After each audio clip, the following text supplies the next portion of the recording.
that you need to take out, that's where you get stuck. But thank goodness we got the brightest gentleman in the world who's joining us, Mr. IT himself, Ted Hicks. What's up, Ted? Hey, good to see you, Ted. How you doing, man? How you doing, Randy? How you feeling? I'm feeling great, man. Today I go get my first COVID shot. It's kind of scary, but hey, you got to do it. You'll be all right. You'll be all right. It's. Do you know? Is it going to be Moderna? Is it going to be Pfizer? Is it going to be J&J? Or you're not sure? I didn't even ask. Okay. And the nurse told me.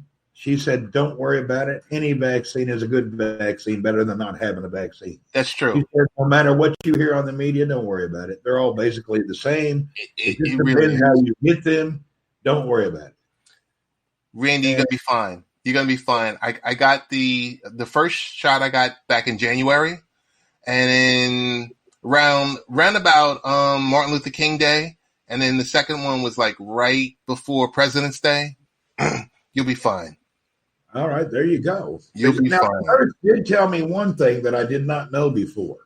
Once you've been vaccinated, you may still able to pass COVID to others. So you have to be very careful. You still have to be careful.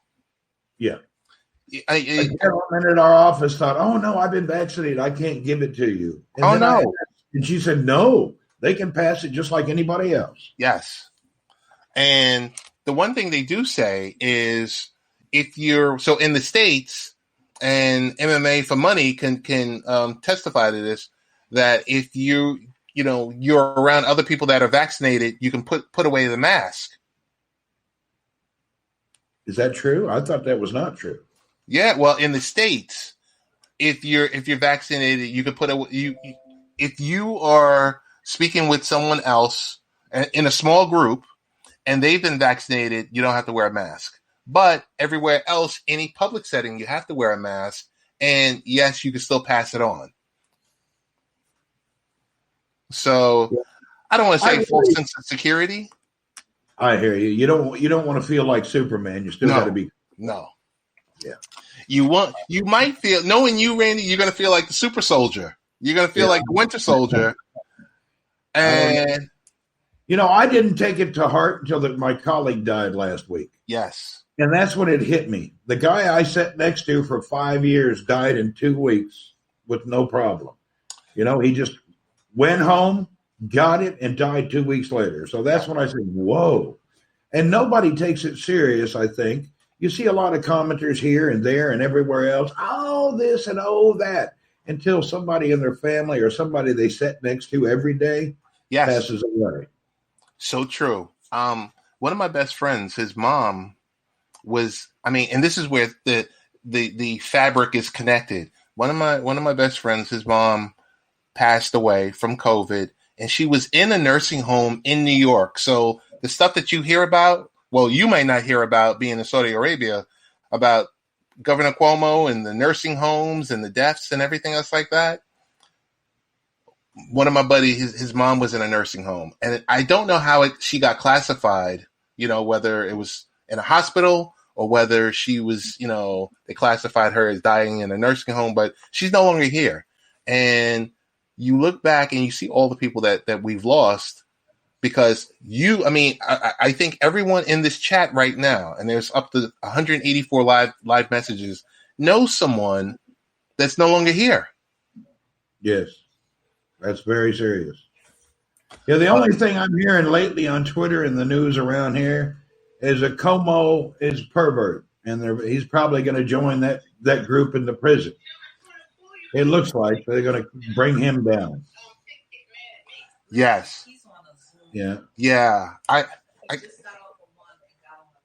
hold on. That's my wife in the back talking. But Cuomo's in trouble. Cuomo is in trouble. It's sad. It's sad that you have to, you have to tell someone that they should keep their hands to themselves. It's sad that you have to say. I have another view about this too. Oh, okay. Men and women have been giving sexual social innuendos to each other since the beginning of time. And I don't know if the guy did it daily, then that's harassment. Right. But people always joking back and forth. I don't know. I think we got too much of a cancel culture going on. Potentially. And if you didn't say it was a problem when it was a problem, now all of a sudden a decade later it's a problem. I'm sorry. I'm not into that program. So Randy, I want to say this to you. So I've been away from my colleagues at work for about a year. So when we finally do come together, and I'm sure everyone's going to be hugging each other and so happy to see each other because that's what we do on Zoom and Teams. I'm sitting back in the back of my mind is like, well, you see someone of the opposite sex, I guess you have to say, can I hug you? Whereas that wouldn't even be a thought 5 years ago. Yeah, so I guess squeezing a little left cheek down there is really out of the question, huh? Lord, I better be careful. I like to give a little hug and a little squeeze occasionally. Sorry. Got you. Oh my goodness. You guys know I'm joking, by the way. Exactly. We know you're joking. Yeah. Please, everyone in social media, all the people that we've all shared the show, Randy's show out, shared Randy's show out with. We're just joking. There's nothing serious behind this because I know everyone gets worked up, and the next thing you know, they're calling our jobs tomorrow, Randy. Yeah, you can call mine. My boss loved to hear from you. You'll have a great time with him. He actually comes on. He's been on with me live before. Oh, that's good. Yeah, you know what? We don't have here in this area. We don't have a cancel culture. We find that to be against God's principles and against Him. And when you don't embrace your brother, even when he's up, down, right, or wrong, you're not acting like the person you should be. So we have a lot of people in this world. Oh, I hate them. I block them. I hate them. Well, you know what? I don't think God would want you to do that to the people and the creations that He's put on this planet. Now, if you're not a believer in all that, well, that'll be up to you. But I believe you got to. I make friends with so many people, even that we're total opposites, and I always find something in that person that motivates me or makes me feel good or inspires me. And it's really strange. I really feel that sometimes. Randy, you're a giving person. I'm going to tell you this much. I didn't know you. I wasn't a scoper. So, a lot of people know you from Periscope. I didn't really do Periscope. You were one of the first people that reached out to say hello, to hit subscribe, and I think that's just in your DNA. So, well, I like to be sitting here talking with people, and like I was saying, you're one of the great people I've met. It's fantastic. So it's great to know you. And when you were on the first time I saw you with your friend there, and he was all up in it, come on now. and the thing is, the best thing. What I do with late night parents is I speak with different people. I speak with different people all the time to get a different flavor of it. And my buddy True, he gets worked up. He's fired up. I was enjoying that. I was having a great time. I like the way he does. And you push it to him though. You've got showmanship in you. Because you down there pulling on him a little bit. You see his string hanging and you're tugging at it. You're doing it slowly, but you're tugging at it. You're getting him to do it. So, it's funny. It is great. True and I have been friends for 40 years, believe it or not. Somebody tweeting the heck out of me. I said, True and I have been friends for 40 years now. So I do kind of jerk his chain a little bit and get him going. And by the way, hey, what's up, Tierra? Hello, Jamie. We got Marion by the lake. Hello. Cup of Joe, thank you, and hello. I'd like to remind everybody why you're here. Bobby, hello. Remember, this is Ted. Ted, you need to put a comment down there a couple of times. Okay, got it. If you're not following Ted Hicks, you're missing on great weekly shows. He's just really has good stuff. Lena, hello and welcome from San Diego. There you go. Ted, just put it down there. I'm going to put a good heart on it. That way you guys can see it. What you do, you just click on and subscribe. Let me put that thumbs up on it. There it is. Gotcha. Thank you. Now, make sure you subscribe to Ted. Big Welcome shout out to to Vince. Vince, how you doing?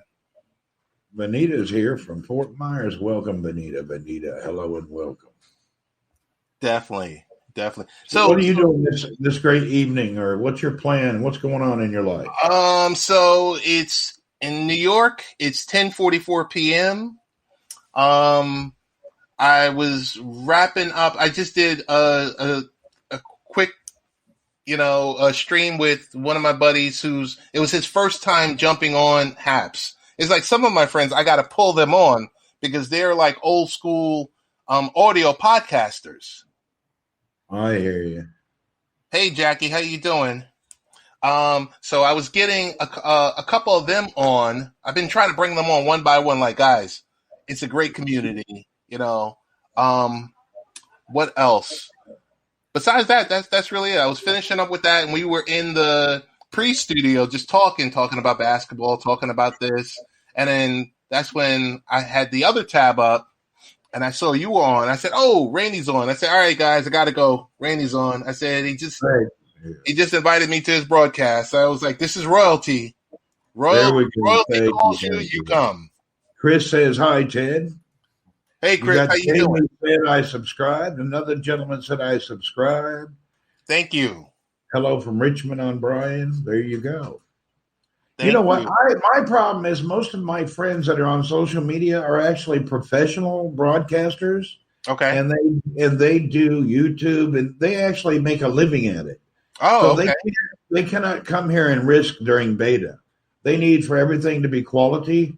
I have some pros on YouTube and pros on Twitch, and they're just not coming until the beta is over with. They've seen the platform. They think when it's all good, they'll be ready. But at the current enough time, they just can't. They just, if this is your total income, people don't take a chance on the beta. Yeah, no, I totally get it. I totally get it. I understand. And, it's just one of those things where it's not the finished product. And I guess we're going to help them to the finish line. If we can do that, then great. And then we have a finished product, and then we see where we go with it. There you go. Well, we had all decided about a year ago. Takara, I invited you. We decided a year ago, a group of us, that we would all go to YouTube. And I cheated the group, and I went a different path. And now they're on YouTube, and they've really got thousands of viewers and things, and they really put the time into it. And at that time, I didn't go to YouTube because the live chat was so slow, I couldn't keep track of it. Okay. Somebody would comment, and due to the latency that's there naturally to moderate, you can't keep a conversation going, It's so far behind, I couldn't figure out. People were commenting about something we said 5 minutes ago. So it was like, hey, how can you have a conversation with that? Hey, Randy, I got Information Man is in the queue. Well, he's asking if he can come up to speak for a couple minutes. He's more than welcome. I thought I already invited him. Where is it at? Put a message up so I can invite you. Information Man, put a message up. Just type hello. We'd love to have you up. I thought I invited you once. We'll do it again. I'm waiting on his message, and I'll click it. Okay, here we go. Boom. Benita, how you doing? Okay, Info Man, you are invited. Come on up. We'd love to hear from you. We're just chillaxing with Mr. Ted, and Ted ran away by accident, or he clicked something by accident. Ted, well, we'll see you in a little while if you make it. Oh, there you are. What'd you do? You run away? Oh, never. Never that. Info Man, you've been invited. Info Man, you've been invited. Is he on a phone or a computer? I believe he's on a computer. Well, then he should see it. If you're on a phone, it's a little hard sometimes. But I got to tell you, as we wait for Info Man, you are great with streaming from your phone in the car and everything else like that. Man, you know what I did? I wanted to experiment if I can broadcast with the least expensive Android phone and the least expensive headset. I did it. How is the Poco? It does great. I did a complete broadcast with it yesterday. It works great. I was There is watching no some of it. video stabilization though. So when you're walking, the video is. Oh, okay. So if you need stabilization, you need some type. I guess you need what's it called? The thing you hold, gimbal. Oh, okay. If it's stationary broadcasting or mounting, it's okay, but it definitely needs a gimbal. But what do you expect for $100-some? You know, you're not going to be on the road, you know. I think you said in US dollars it would have been about $130, $140. That's not bad. Yeah, that's it. So You I know, just want to experiment and see, can that do the job? Once Haps made that work, I knew Haps was doing a good job. versus $1,000 iPhone. I wish they were only 1,000. They're 1,500 now. I've got the $1,500 one, and it does good. Okay. But I wanted to concentrate on making it where anybody can broadcast. Hello, Ted. I'm fine, thank you, says Vanita. Jan, I was surprised the camera for the cost was super resolution. Yeah, it's not bad, Jan. I think the camera facing outward is like 40 megapixel. But then again, it depends on the compression, the GPU, the CPU, the whole phone. It's a complete package. It's like you can have a 10,000 horsepower car, but if you got no tires on it, it's going nowhere. It's true. I broadcasted from my phone with no problems as well. Yeah, Tony, I got it rolling. We have the most, oh my God, podcaster, news personality, and information man. Hey, what's going on, fellas? What's going on, folks? Slow golf clap. What's going on? What's going on? What's going on? Good to see you. It's good to see you, Ted. It's good to see you, Randy. Hey, Randy, I've watched you from afar. You're out there in the Middle East. I like your personality. You did a video where you were talking about how, you know, we live in this politically correct society today. People are a little uptight about this and that. And so I like your attitude. You're old school, which I can relate to that in the way you see things. And I appreciate that. And I appreciate it, Haps, for providing this kind of platform for people to express themselves and really connect. It is in the beta stage. I'm a YouTuber, so I'm more known in the YouTube streets, as we call it. But I still want to rock with using the platform to see it all the way through to getting out of the beta stage. Now, I've been recording a lot of my live streams because I'm having a hard time with my equipment that I use for my shows, with the fact that it's in beta stage still right now. So I'm playing around with some things, but it's good to be up here with you and brother Ted. I enjoy what he does as well on his program. So thank you. Well, thank you. We're glad to have you here, man. What a well-spoken gentleman. We really appreciate you. And if you don't mind saying hello down below and sharing your YouTube so we know how to catch you. Everybody I follow on YouTube, you know. There's a good group of all sorts of folks on YouTube. Go ahead. Just type it in. Just type it in. This Information Man Show. I'm Googleable, so you can find me all my social media all over.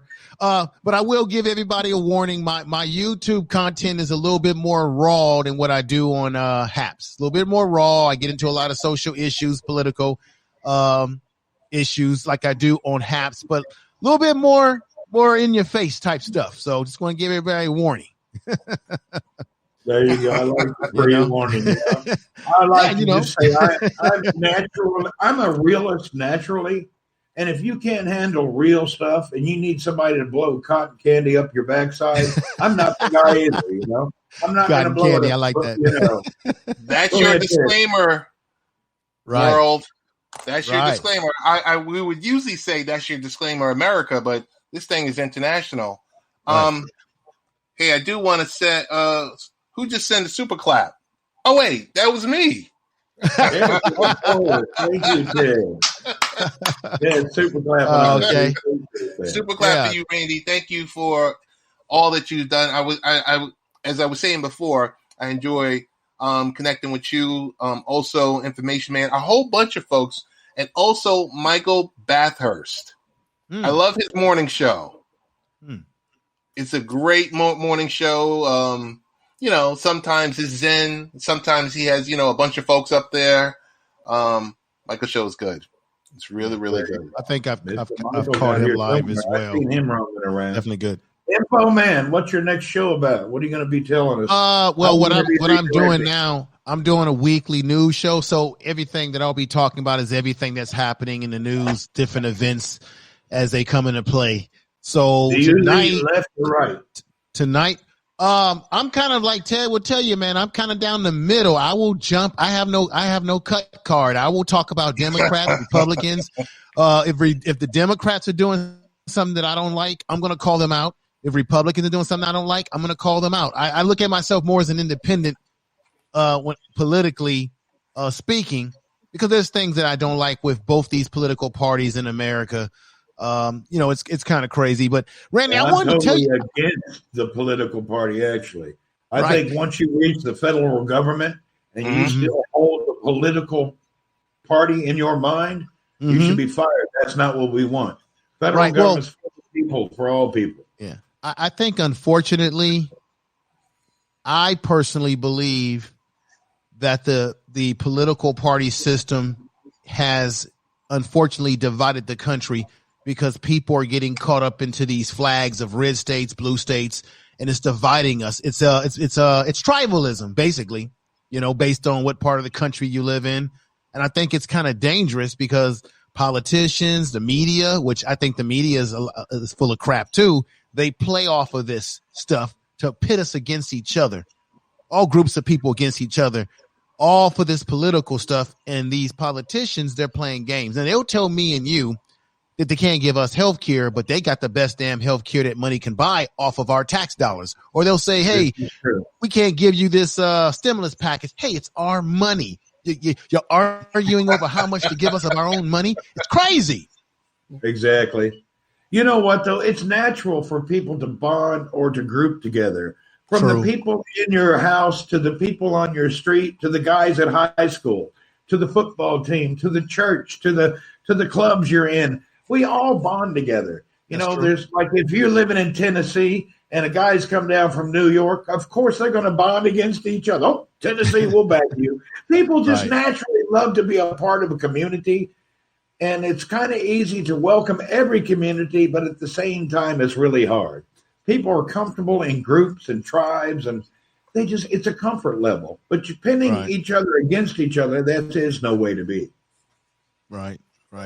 Let me ask you a question, because you said something earlier about the virus and how people didn't take it serious. I know people personally who are no longer here, and I have an up close and personal experience with it. I didn't have it, but I work in mental health, and I deal with guys in a medical prison in California.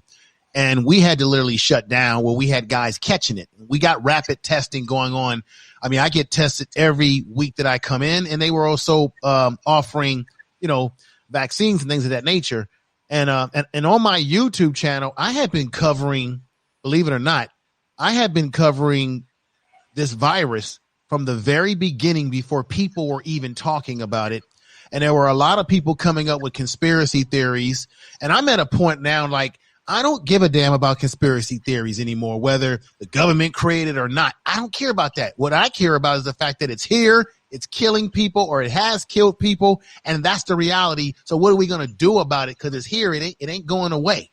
It ain't gone away. It's a big problem. Very true. It's here, so we got to deal with it. So how are they handling it where you live? Because in America, it's a clusterfuck, man. We got different states doing their own damn thing based on, once again, I'm a Republican, you're a Democrat. Republicans. They did a report of the 5 best places to be on Earth during the virus, and Saudi was in the top 5. All right. They took it serious at the very beginning, locked everything down, closed the borders. It didn't matter if you were here on a vacation or what. The border was closed. Nobody comes, nobody goes. Well, and their citizens are still locked down. The foreigners can leave, non-citizens. So they took it serious early. Well, let me ask this question, because I've read some articles about this. When you have, I have a passport, so I've traveled to myself. when you have countries that have been used to dealing with pandemics or diseases, they become accustomed to understanding the protocols of how to deal with it. I don't think the United States, since unfortunately the term Spanish flu that we use, I don't think the United States was built to deal with this, because we're sort of in a bubble and we're insulated here in America. And not to mention this, sir, and Brother Ted, sir, to you too, but Ted, that America's medical system, since I've been working in it for a long time now, okay, it's not built for public health, because we have a for-profit health system in America, which I believe is one of the contributing factors to so many people dying, because we don't really have a true public health. We operate on who can pay that type of system, and he or she that has the money gets the best health care. And our system was completely overwhelmed by this. Not to mention that I don't think Donald Trump did a great job handling it, but that's just my opinion. What I see, America claims to be the most prosperous country on the planet, the best, the number one.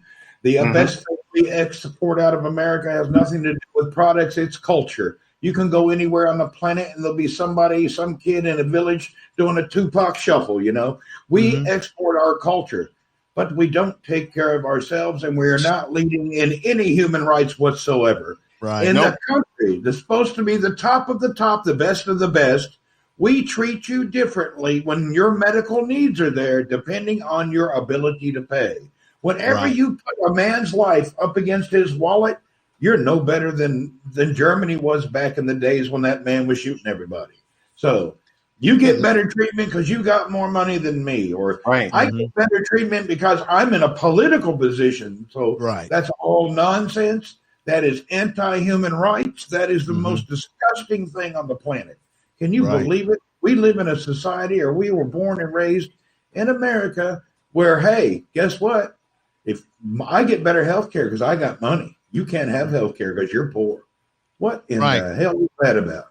And that's simply the reason why I find it hypocritical that most of our politicians in America are getting some of the best health care that money can buy off of our tax dollars. When they retire, they're completely covered, everything. But they have a problem with somehow sharing the wealth with those that are sharing the wealth with them economically through our tax dollars. It's sort of a shame.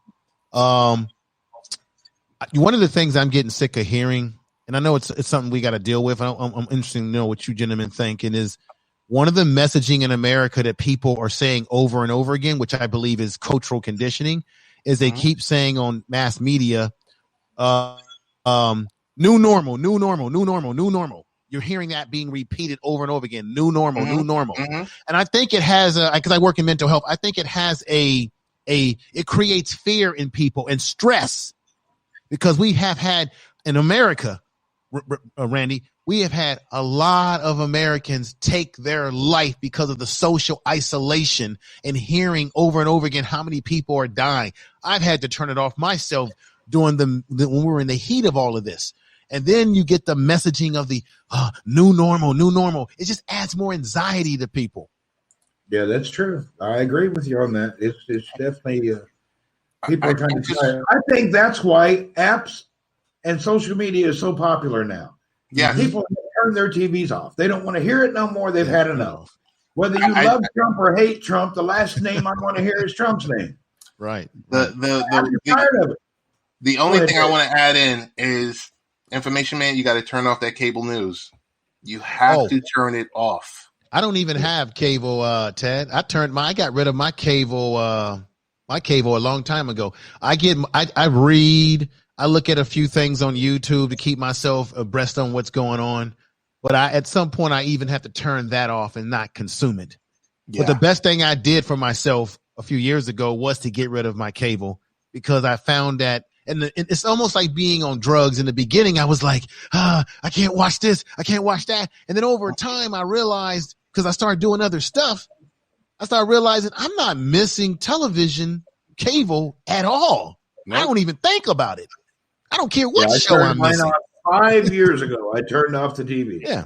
I mean, don't get me wrong. I got Netflix. I've got Amazon Prime. So I do still look at movies streaming, but I'm not looking at traditional cable TV at all. Yeah. I'm like you. I'll do some streaming stuff. If there's a little article on Twitter or maybe YouTube, I'll watch it. But when it comes to any type of network cable system, no, I don't look at it at all. Yeah. Can y'all see me at all? Right. We can see there we you. go, we gotcha. Tony, he's in the building.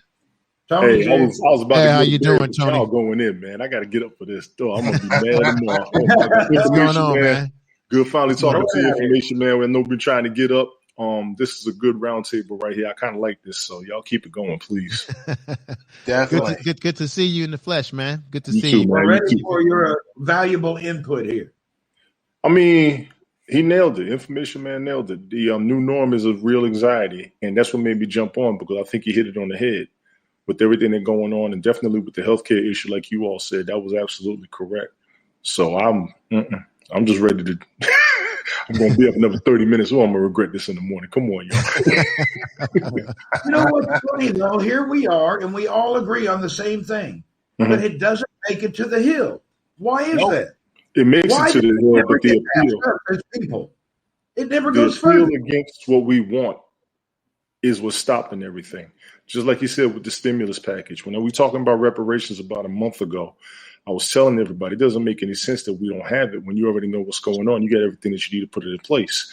If you watch that episode of Bill Maher when Charlemagne the God was up there, a lot of people had a lot of issues with what was being said. But I'm going to be honest with you all. The man, and Izzy was talking about this, I want to say last week, maybe the week before. The man said they don't have a problem with the process. It's going to be the appeal against it happening. And that's correct. We can go all the way up to our legislation. Somebody's going to stop it up there, if not above.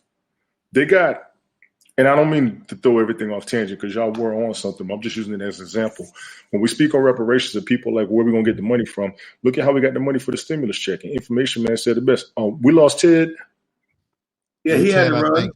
I think He he got had to to work run. tomorrow. He don't want to be up all night. Yeah, I got to work tomorrow too. The stimulus package, like Information Man said, that's our money. What's the damn delay? And let's be real. You already know who's unemployed or who doesn't make enough money. The minute he signs the bill, it should have went instantaneously. I know it's about 330 million people in the country that's getting it, but you already know what it is. That's the problem we got. If you can take our money off of our paycheck, how the hell can you not give it back just as fast? Right. Matter of fact, they'll ruin you. They'll ruin you if you don't give them the money. Process that was used against us that can't benefit us just as fast. I got another question. Comes from. We all agree on every fact and everything you're saying. Everybody in the comments agrees. We got people saying politicians are idiots. Everybody saying you're right, you're right, you're right. How do these people get elected over and over? How can somebody who's 75 years old that should be at home relaxing trying to run my life? Why is that? That's the thing. We had changed Congress already. What was it? If not this last election, the previous election, we changed Congress up. I'm old enough to know that people have been saying we need to change Congress, change people, change presidents all the time. It keeps happening. The process is bigger than who we're electing in office. We have all got to come to terms with that. It is a whole lot bigger than who we're electing in office because we're putting people in there that we want to put in there, but they can't get it done for some reason or another. That tells me there's more going on than what we know in the first place. I want Congress to be handled like jury duty. I think you have to go up and serve in Congress 1 year as a citizen, and that would be better to handle it like jury duty. We don't need these professional thieves in there. Let's get some new thieves in there. I'll give you my proposal to what's happening. One of the reasons why this continues to happen is because, one, let's just be honest, there's a hell of a lot of people who do not vote, who are disenfranchised or disillusioned from voting, and they don't want to vote anymore. So they count on your ignorance about this, the importance of voting by you not voting, and then some fool gets in office. I mean, and then you've got this situation with voter suppression right now where they're going to these different states trying to impact black people in America from being able to vote, because Republicans, like I said on my show, they usually win elections when voter turnout is low. When it's high, check it out for yourself. Democrats usually win when it's high. So you got all this gerrymandering, all the manipulation, and both parties do the gerrymandering as well. And then you have, unfortunately, too much money and lobbying that's in politics. And then you don't have, you need to have shorter term limits to be able to hold these people accountable and get rid of them more efficiently. Another thing I'm going to put on the table here is, do you know anywhere in the world, unless you're a king, a prince, or something like that, where you have a job for permanent of life? I have a problem with the Supreme Court. You got 10 Supreme Court justices, if I'm not mistaken, if that's the right number. I think it's an odd they number. are appointed on they're appointed on that court, and they stay there forever, and they get old. They get, I'm going to be honest here, they get out of touch. I think that Supreme Court should be changed out maybe every 10 years. You need to put fresh blood into the Supreme Court. When you have people sitting there for years and decades, they become complacent and too comfortable in their jobs, and they don't serve the people. Anytime their Supreme Court says that corporations are people, and I no disrespect to people who run corporations or work for corporations, but I'm sorry, you cannot compare a corporation of millions and billions of dollars to the average person out here trying to figure out how they're going to pay their rent, their mortgage, and put damn food on the table for their kids. Not the same. Well, I'm the opposite on that thing. I don't think I need served anymore. There's a law library that has 5,000 million bills stacked on top of each other. Go in there and pull out one you need to use and use it. Quit passing new laws and new bills and new nonsense. We got so many regulations, rules, and bills on the table.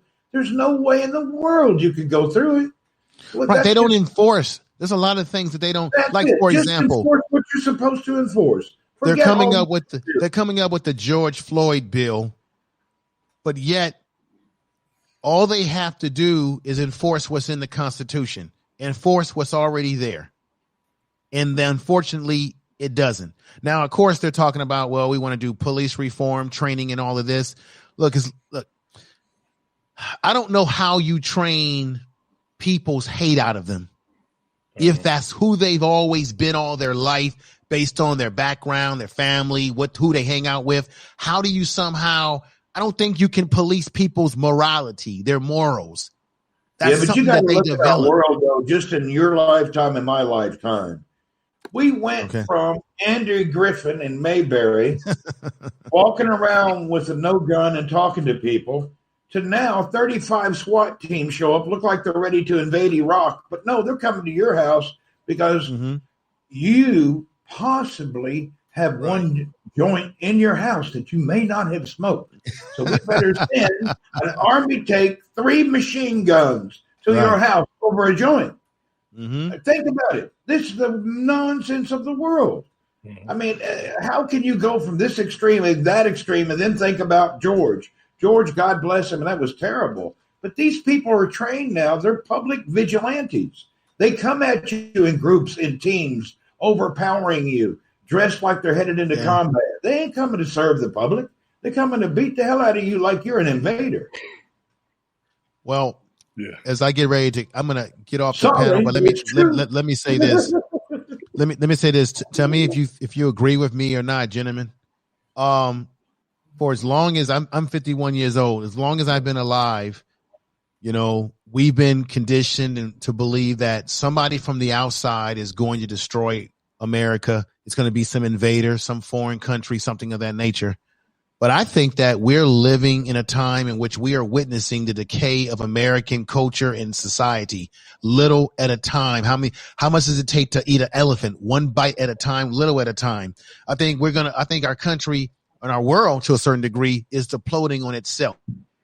So we are actually the enemy that we're looking for outside of our country. We're the enemies because people can't get along with each other.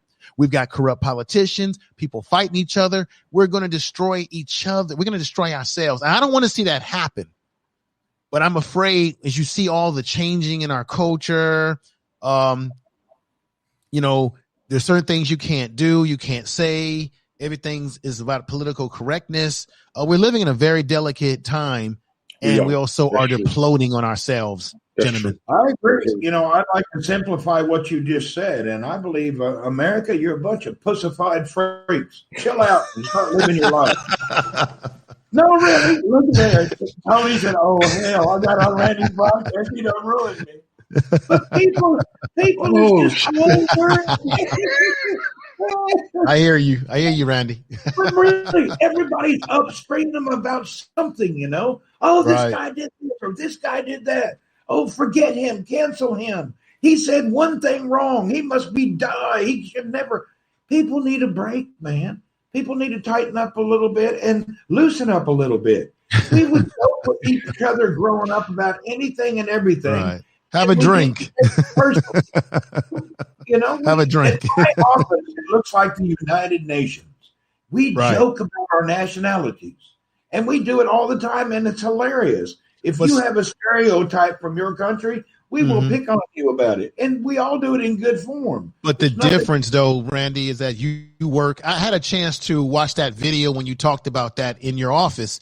But remember, when you have a situation in your office where you have developed relationships and bonds and connections with people, when you can develop connections with people, then you're more relaxed and you can joke. Like for example, and I think Tone can agree to this too. Tony can agree to this. When you're around your friends, people that know you, that you feel comfortable with, you can joke and not take it all personal, right? But if you're around strangers that you don't, everybody's trying to be so much more serious and so much more disrespectful in the comedy, and the whole thing comes down from you're going to say something, but I got to come harder than you. I got to come stronger than you. I got to come better than you, and then it becomes more disrespectful. That's where we're at with the cancel culture right now. Everything is at an extreme. I want to say we're more at an extremist culture than we're at a cancel culture, because what they're trying to stop. And this is the example. What happened in D.C. back in January, they got to stop that shit. They got up there and they made it in. That blew my mind more than anything. Last summer, you couldn't even get your ass down the street. You mean to tell me they done climbed the walls, got in the building, walked up in the Senate House? So I understand what they're doing, but I agree with everybody. It's getting out of control because people are pushing it too far. Like you all said, the old days we could mess with each other on a regular. I was born in New York in the 70s. Everybody talked shit about each other. You had a fight. You know what I'm saying? That was it. That's the way you did it. That's a different, I grew up, I'm a Gen Xer myself. That's a different generation, because we people are not gonna like what I'm saying here. We have a generation where we're giving kids participation trophies. Back when I was playing basketball and playing sports, if I didn't perform on that court and do well for our team, you got cut. But our coach would cuss us out and say, ain't nobody getting no damn pizza and no drinks and no party. Y'all was out there looking like crap. Now, you can't say that to kids now, because the parents will get upset. Society will say we are being too tough on them. I'm sorry. Growing up tough like that did something for me as a man. It prepared me for life, because life will kick you in the ass. I understand that. Everybody's not a winner when it comes down to going to work.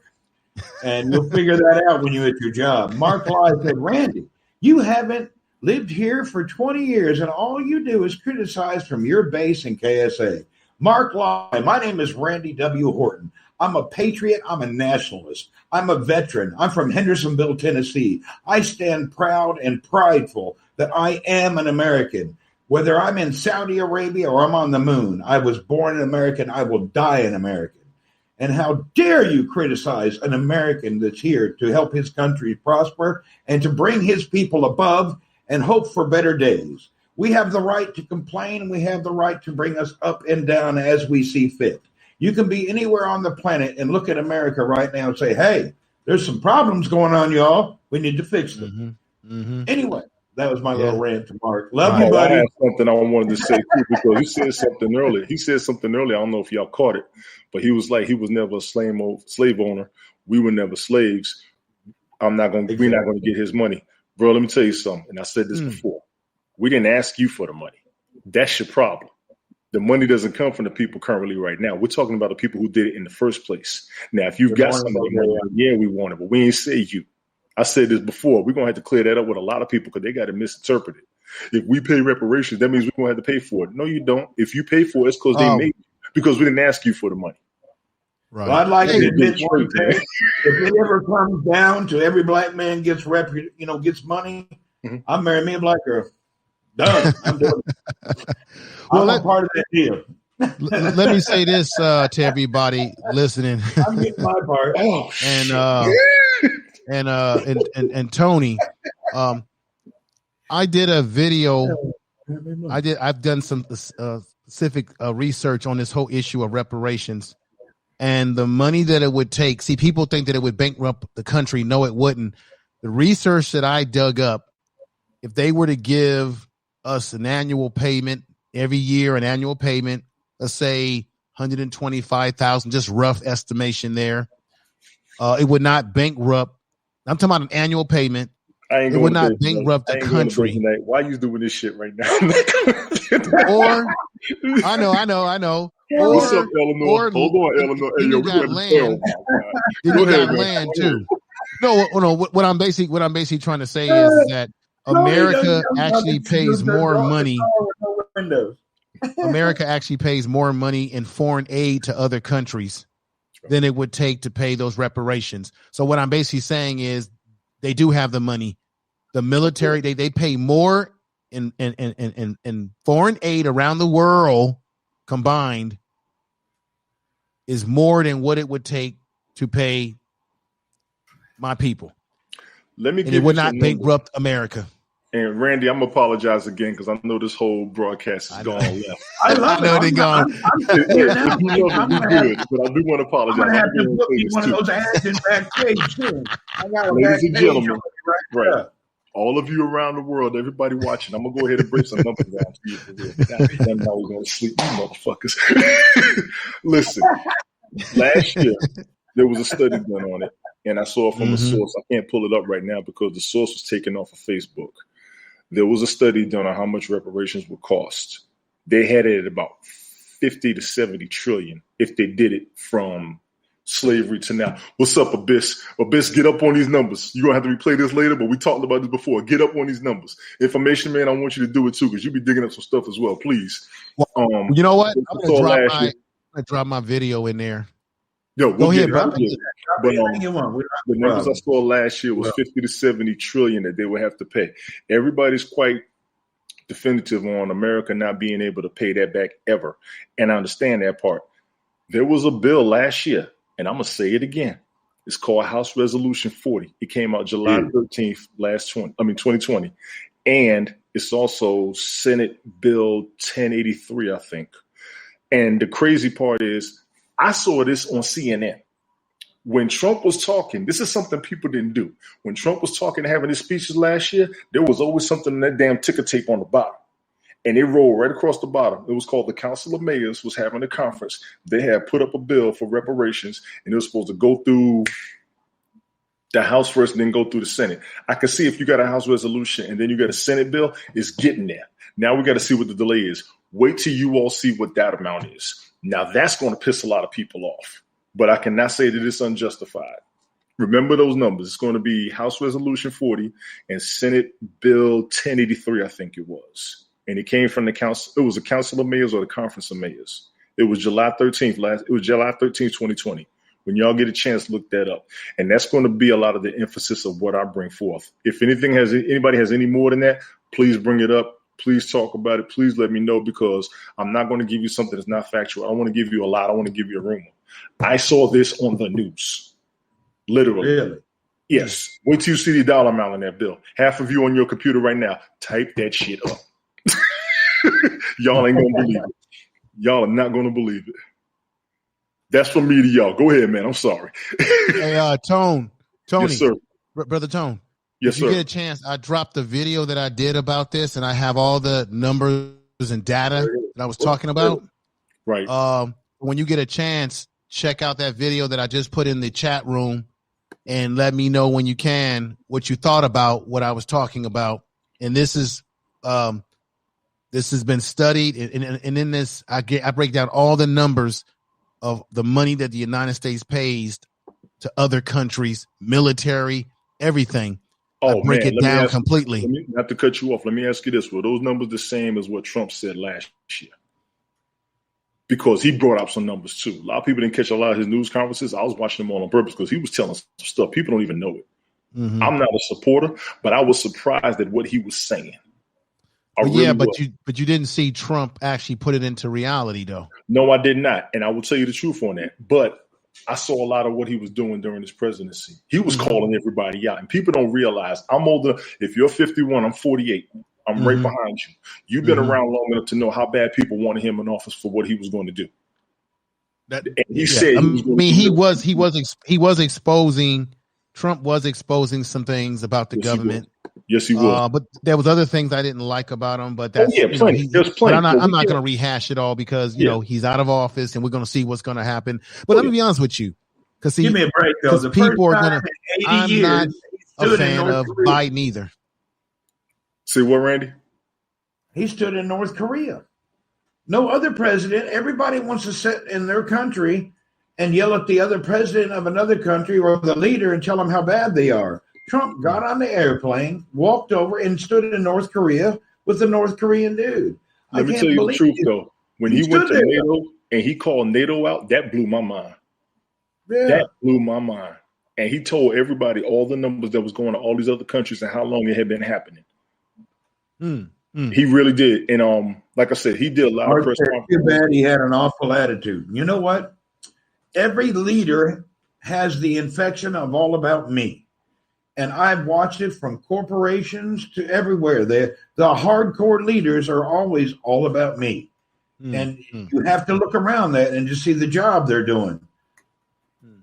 I got to pull you up information, man. I'm going to pull you up on YouTube, man. I'm probably going to have to do it. Yeah, pull me up. It's Information Man Show. But I specifically want you to see the video that I put in there. The link. What I'm going to do, I want to get your opinion about that. Okay. I'm not joking. If reparations become real, I'm going to look for marriage and maybe a little bit of adoption. I'm going to rack up on that deal. I wonder how many Information Man Show. Information Man Show. Yeah. I just subscribed to you now. So if you see my subscription, I think we all got inboxes up here. I got to get up on this YouTube mess. I'm going to have to get a damn studio messing around with y'all. Yeah, but check that out, man, because I want to get your like to hear what your thoughts are about that, because I did break down some numbers, and those numbers, I don't know if they're what Trump was talking about, but in the presentation that I gave, there's 3 or 4 different tiers of examples of plans that could work and would not bankrupt America whatsoever. So if you hear anybody saying that the country would go bankrupt, it's total malarkey. It's total bull. Not true. Not true. Well, you know what they're thinking? They're thinking that if they got to pay us, the taxpayer has to pay it back. And see, to me, that's the biggest misconstruence of the whole thing. They have already had the money. They've been drawing interest for 400 fucking years. Right. You can't tell me you don't have it. But check this out. You're still making money off of the old products now. But check this out. If they did that, do you know economic? Okay, what are the economic downfalls that people have? Poor access to healthcare, job opportunities. We know that crime. When people talk about crime goes up. Obviously, when people don't have opportunities, job opportunities, don't have money, don't have anything, so crime goes up. Crime could actually go down because when people have something to create opportunity, there's no need to get into crime when you have. Yeah, but let's be real. You can't pick a sector of society and say, hey, you're going to get this. You've got to make a general basic income to everybody in America as a citizen. And that's how you have to solve it. You can't pick one group left or right, forward or reverse. But if you give everybody a general basic income, then you can all stand on the same platform.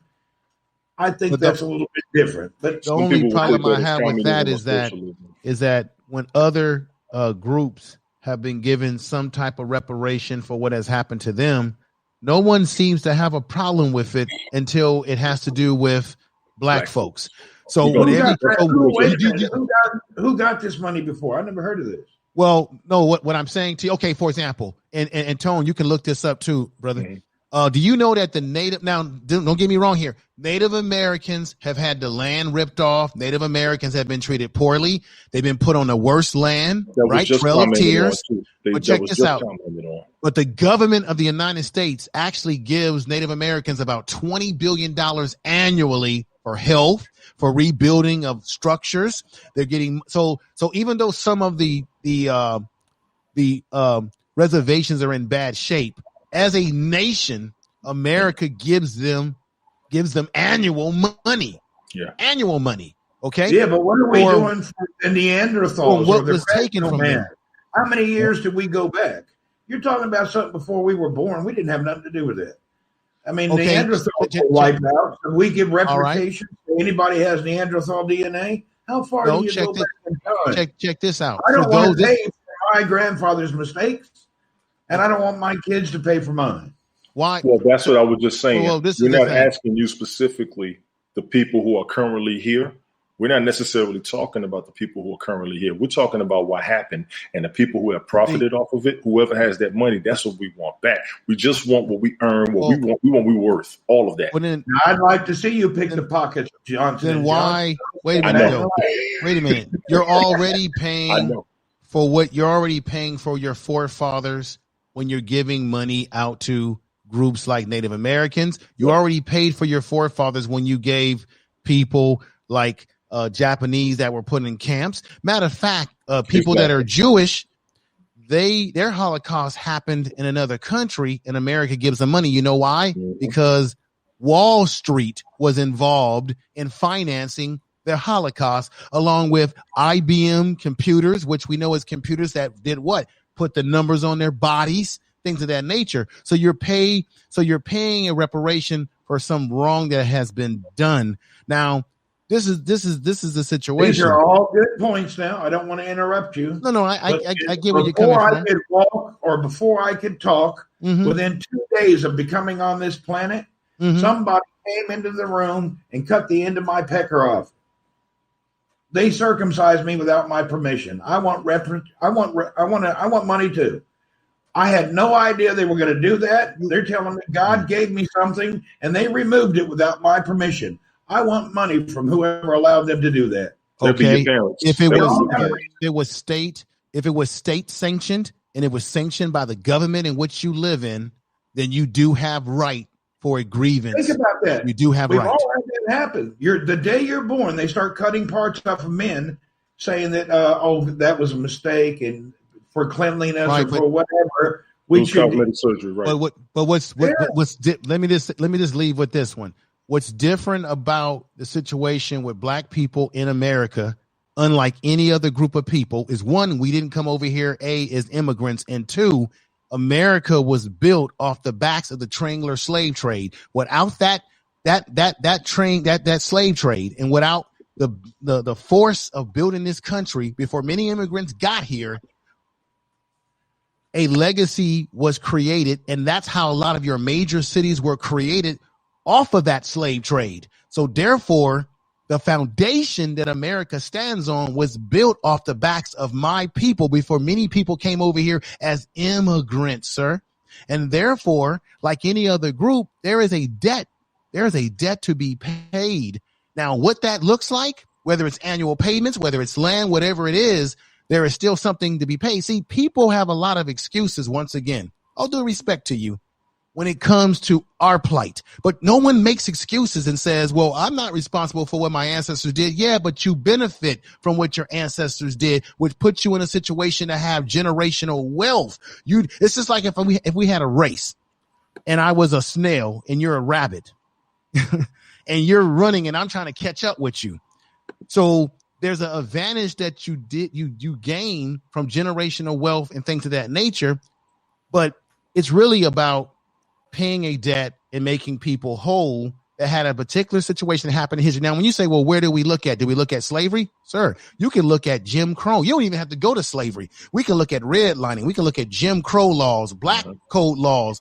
We can look at what happened during Reconstruction in this country. Oh, there's so many things. Oh, let's talk about how they would take black babies and let alligators eat them. Oh, let's talk about the the breeding that was going on in the state of Maryland, where they would make people purposely have sex to breed. If I told you a lot of the history, that's why I said our situation is completely different than any other group. To see people who came here as immigrants, they came over here with their shoes on, their clothes on, or even if they didn't have shoes on, they didn't come over here in shackles, and they didn't have their language stripped of them, their humanity stripped of them. Yeah, when Irish came to America and Italians, there was hate on them. You're right. They said that there was no Jews and Irish should apply for for jobs. They called them dogs. Those things happen. Those things did happen. I agree with that. But our history, it runs a little bit deeper than most immigrants that came over here way after the fact. And I'm not trying to be I think you make a good point. But it's just a fact. And I don't see anything wrong with your point. You can press it. And I can see the, wanting to gain from the history of other people and try to pocket yourself. But at the end of the day, you can act like you're the snail, or you can act like you're the rabbit. Yeah. The snail can also carry a pistol, and that rabbit can go down as quick as you want him to. We're all promoting these people who promote not doing what you're thinking of doing. If you'd like to get something handled like this, why do we keep electing the people who do nothing? Why there's some people you asked a powerful question. It is a powerful question. It's a powerful question. Really? All I can say to you is that you asked a very important, powerful question. And I think that it's the old saying, if you keep doing something over and over again, it's the state of insanity. We are very insane in our voting in America. People keep doing the same thing and putting the same people in. Look, I got no cut card. We've got black politicians that I have a problem with, that have been in office. We're voting them in every year, and they still not doing a damn thing for us, whether they're white, purple, whatever. I've got problems with any politician, but I specifically have problems with people who look like me, who are supposed to represent me, and I'm putting them in office and they ain't doing a damn thing for me. So we got a lot of issues, but you know what? I still have hope. And I hear what you're saying, and there's nobody who can change the way you feel. You feel how you feel, and that's just the way it's going to be. But living abroad for a couple of decades, I get out and about, living right in Saudi. We don't have racism. Did you know that people would never think of black, white, Arab, but it doesn't exist. Well, do you have tribalism? You're Saudi. And Saudi previously had slaves, and then it was abolished at some time. But everybody here is equal, and you have the same job, there's no snail and rabbit scenario. It doesn't matter what your color is, and nobody even talks about it. So it's kind of strange to see this total Americanism type thought when the rest of the world doesn't think like this at all. Right. And but you do, but Randy, people. But you do what you admit to me before I get off, sir, and sir to Brother Tony here, that you do have tribalism. If you don't have people going by color, don't you have tribalism? Tribalism is the rule of community law. It's not a racial situation. What it is the tribe works its way up to try to solve their problems before it needs to go to the high court or the king. So the tribes are just to help support community law. Just the way it used to be in your neighborhood when you were young, when you did something wrong and your neighbor called up your mom. That's right. You know what I mean? They used to do that to us. You didn't have to worry about the police. They'd call your mom. Right. And your dad get home and he'd whip you, he'd beat you to death because neighbors been calling you out there making a fool of them. Right. Well, I'm gonna get ready. I enjoyed the conversation. I got to get something to eat, and I'm tired. Tone, hey, good talking to you. Check out the video. Randy, good man, good conversation. You're a fair man. I appreciate that. You're fair in your commentary. Somebody said I was playing. I am not playing. I'm talking the way I talk. If you don't like the way I talk, the way I walk, God bless you. I hope you do better. Hey, take care. This was great. Good talking to you, finally. All right, everybody, take care. Man, we got to get you back. We got to get you together. We'd all love to talk to you. Tony, I'll see you Friday, I hope. Absolutely. Yeah, you'll see me on here. I'm always on here checking out people's shows. Long arguments with you. But I don't really argue. I just throw out. Friday Yeah. night and Saturday, I ain't got to work, so I'm gonna take a nap before I get up here with y'all because y'all gonna have me up 3-4 hours. If we get Izzy up here, that's gonna be 6 to 7. I'm gonna tell you now. All right, y'all. Yeah, All I'll right, check you everybody. out. Take Big care. ups to everybody up here, man. Holler at all y'all soon. All right, take care. All right, thanks, Tony. No problem. Thank you. Thanks. Have a good one, dude. You too. Bala boom. All right, everybody. I think maybe we'd all get together later. You know, somebody said, "Oh, I think you're playing or something." Man, I just bring humor to every situation so it doesn't get so serious. If you don't understand the way I live and the way I work, I try to be a part of a community that is inclusive, not exclusive. I'm friends with everybody and anyone because I can feel what they say. When I feel something maybe getting carried away, heated, I'll say some stupid stuff and you go, he's not serious. No, it's not that I'm not serious. That's my gentle, polite way of calming things down and doing a little reset and then moving forward. So you have your master in theory and I have my master in theory, what I think I need to do to bring things back again. So, yeah, you're welcome. Thank you, Miss Gerber. And Information Man, I can't wait to get up here and talk to you more. I think we should talk more. Partisan stuff. There you go. It can all be partisan, but I think we all got to look at what people feel. So if he feels that way, you can't tell him not to feel that way. And in your life and in your daily world, you cannot change the way people feel. I appreciate humor helps diffuse. Exactly, Marie. I don't care if you're green, brown, white, or any other color. I hear you. I'm the same way, Chris. I don't care if you kiss boys, girls, or goats. We can still be friends. So, but we just got to, we have to defuse sometimes. And that's what humor does. It may be off the wall and seem inappropriate at times, but there's a purpose. There's a method in the madness. There's a great conversational better than my place. Hey, there you go. Thank you. Welcome, Brian. We appreciate you. Harry Morton, thank you. Everybody who's here, we appreciate you for coming into. I don't know how we got into this. What was I talking about to begin with? I don't even remember why we started talking. Anyway, Info Man, we really appreciate you, brother. Let's get back up and talk some more. And shoot me a DM on Twitter anytime. Yeah, thank you, Janice. All right, everyone, have a good one. You're welcome, Ted. We appreciate you a lot. Information is the sincerest form of flattery. Yes, it is. All right, everybody, thank you again. Remember to follow the people that were here. Maybe you get in a room and like to hear what they have to say. Even if you don't like to hear what people have to say, you got to remember, people feel a certain way. You can't change the way people feel. So how can you argue? If I feel this way, you can't argue with me and tell me my feelings are wrong. So adios. Thank you. Have a beautiful day. I've got to jump in the shower and get to work. I got to make that money to give my honey. Hi-ho.